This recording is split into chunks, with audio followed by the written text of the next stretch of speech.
This is Zach with General Packaging, here to talk today about our Primus model machine and your routine inspections that you want to do probably about on a monthly basis. So Ryan, if you want to come on in here.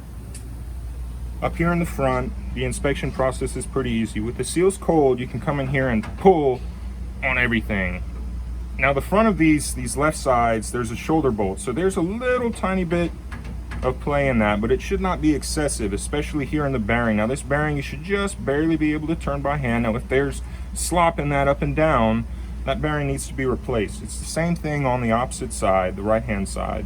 You also want to inspect here on your knives and make sure that this hole isn't all wallered out. When that happens, you start basically losing stroke of the knife.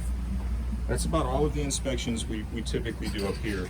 Inside, obviously, you want to inspect your poly chain. All right, it's a timing chain that we supply.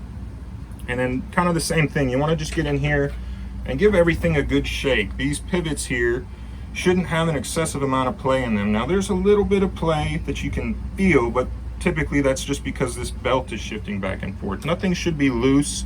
All of these nuts that hold these down should be tight. If they come loose and this turns, you're going to lose your adjustment that we had talked about in another video.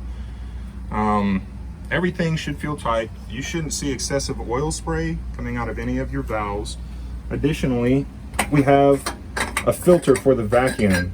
Periodically pull it off, make sure it's clean, just tap it out and reinstall. We're going to go around to the back of the machine now, Ryan. You always want to go through and double check all of your rollers roll freely. Everything should move just the way you would think. There should be no grinding, they should not be tight. Additionally, you always want to double check. These are fiber optic cables with a shielded metal surrounding.